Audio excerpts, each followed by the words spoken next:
السلام علیکم ورحمۃ اللہ وبرکاتہ۔ میرا نام محمد وارث، امید کرتے ہیں آپ سب خیریت سے ہوں گے۔ میری آج کی ویڈیو شنگرف کے حوالے سے ہے۔ شنگرف کے کیا کیا نقصان ہیں اور جو اس سے نقصان ہوتے ہیں اس کا علاج کیا ہے۔ بالکل مختصر سی ویڈیو ہے اور انشاءاللہ اگلی ویڈیو میں کچھ شنگرف کو صاف کرنے کے حوالے سے ہوگی انشاءاللہ۔ تیزام، نامردی، باوگولا، سر میں چکر آنا اور کئی قسم کے امراض لاحق ہو سکتے ہیں، حتیٰ کہ اس سے موت بھی ہو سکتی ہے۔ اور اس کا جو علاج ہے، اگر کسی کو شنگرف کی وجہ سے کوئی مرض لاحق ہوئی ہے یا اس کی وجہ سے اس کو کوئی نقصان ہوا ہے تو اس کو چاہیے کہ گندک املہ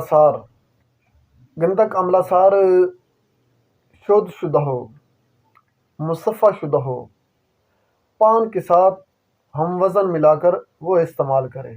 انشاءاللہ اس کے جتنے بھی اثرات ہوں گے وہ زائل ہو جائیں گے۔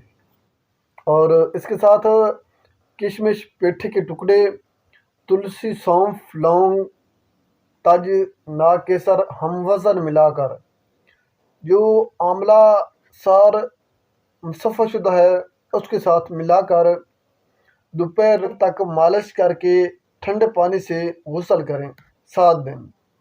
اور اس کے ساتھ جو تیسرا عمل ہے، یہ تیسرا علاج ہے، ناگر بیل لینا ہے، بھنگرا لینا ہے، ان کا رس اور بکری کا دودھ 1 کلو ملا کر دوپہر تک مالش کریں، پھر ٹھنڈے پانی سے غسل کریں، 4-5 دن کریں، انشاءاللہ اس کے اثرات زائل ہوں گے۔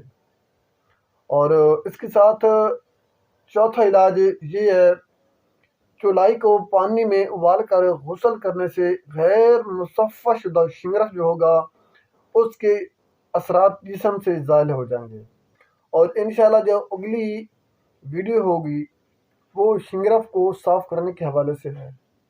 اگر یہ آپ کو ویڈیو پسند آئی تو میرے یوٹیوب چینل کو سبسکرائب کر دیں، بیل آئیکن والے بٹن کو دبا دیں۔ میں چاہتا ہوں اجازت، اللہ حافظ۔